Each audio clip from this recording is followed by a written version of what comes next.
Olá, alunos do terceiro ano do ensino médio do Colégio Estadual Professor Vilmar Gonçalves da Silva. Tudo bem com vocês? Tranquilos? Professor Alessandro, professor da disciplina de Geografia. Pessoal, vamos dar continuidade aos nossos estudos aí, né? Na aula passada nós falamos a respeito da fragilidade dos estados, né? De toda aquela questão dos conflitos originários aí, conflitos internacionais relacionados com conflitos internos, né? Ou nacionais, tá ok? E hoje a gente vai falar desse índice de fragilidade dos estados, né? Como ocorre esse índice, né? Como o país ele se torna frágil em relação a esses conflitos, guerras civis, né? Então vamos lá.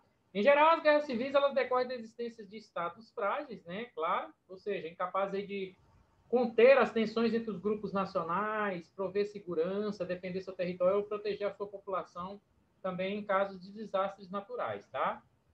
Ou seja, a fragilidade política ela costuma ser associada à fragilidade econômica, então tem uma relação muito próxima, né? O país ser desorganizado politicamente pode se tornar desorganizado economicamente. Embora nem todos os países pobres eles vivam em guerra e muitos países ricos enfrentam situações também de tensão, a gente viu isso com relação ao que estudamos a respeito da Europa, né, com seus movimentos separatistas, tá? A pobreza e as desigualdades sociais certamente contribuem para o acirramento da violência, que foi o que a gente viu também no continente africano, né? Além das guerras civis, ainda a doença crônica, né, da fome, da subnutrição que tem nos países africanos, tá? As desigualdades verticais, né, elas baseiam em diferenças de rendimento entre os indivíduos de uma sociedade. Geralmente elas ocasionam problemas sociais, altos índices de marginalidade e de insegurança, que muitas vezes contribuem com as desigualdades horizontais. Então, nós temos dois tipos de desigualdades aí. As horizontais, que vão contribuir, as verticais, que vão contribuir para as desigualdades horizontais. O que são essas desigualdades horizontais? São aquelas existentes entre as regiões ou grupos com diferenças étnicas, religiosas, culturais, né?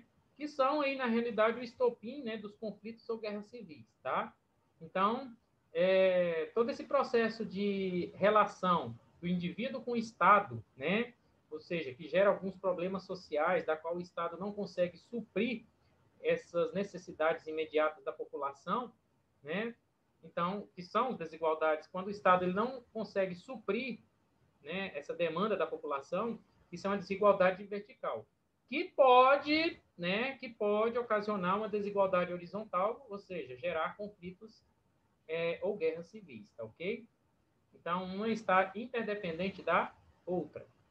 A Organização para a Cooperação a Organização para a Cooperação e Desenvolvimento Econômico, a OCDE, emite a cada ano uma lista do índice de estados frágeis. Ela faz um levantamento, né, um estudo, uma análise e lança, né, essa lista, que demonstra aí a vulnerabilidade de países a conflitos e desastres em 5 dimensões: o nível de violência, o nível de acesso à justiça, a efetividade, né, do Estado, a inclusão e a responsabilidade das instituições nacionais, o nível de estabilidade econômica, nível de resiliência, né, para suportar impactos e desastres sociais, econômicos e também ambientais, e se adaptar a eles. Então, é medido, é analisado, é estudado, né, esses pontos aí para lançar essa lista de índices de países fragilizados ou estados fragilizados, né?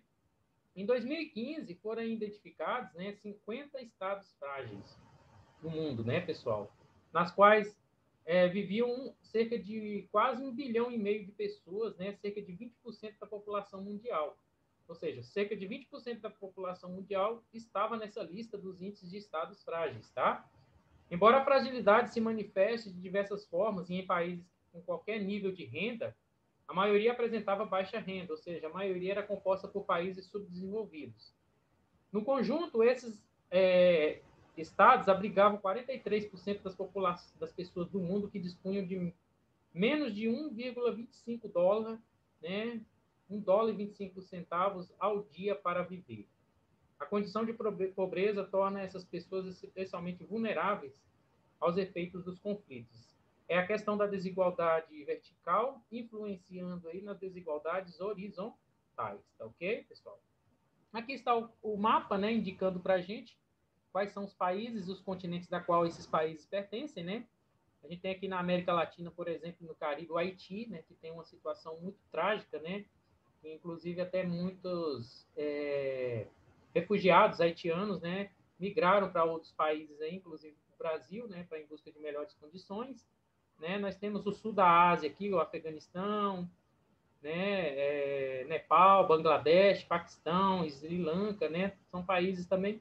E em todas, na África, um conjunto maior, né, de países, devido à situação crônica também da subnutrição, da fome, né, da miséria que tem nos países africanos e que o governo não consegue, né, suprir, não tem a vontade política de suprir essas necessidades que o continente africano necessita, tá ok?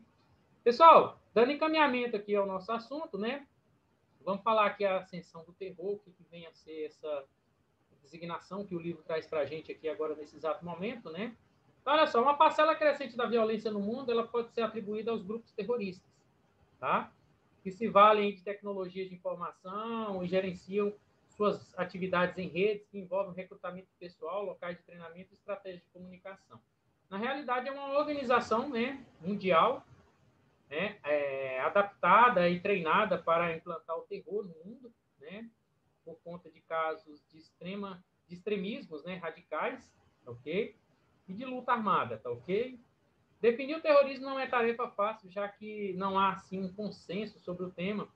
O Instituto de Economia e Paz, o IEP, né, que publica anualmente o Índice de Terrorismo Global, considera que o terrorismo consiste na ameaça ou no uso de força ou violência de maneira ilegal com a finalidade de atingir um objetivo político, econômico, religioso ou social por meio, né, utilizando os artefatos do medo, da coerção ou da intimidação. Então, essa é a definição feita pelo Instituto de Economia e Paz, né, a respeito desses atos e atentados terroristas que ocorrem no mundo inteiro, tá? De acordo com o Índice do Terrorismo Global 2015, né, de 2015, entre 2000 e 2014 foram realizados cerca de 61 mil ataques terroristas no mundo, custando aí a vida de aproximadamente 140 mil pessoas, só nesses ataques terroristas, pessoal.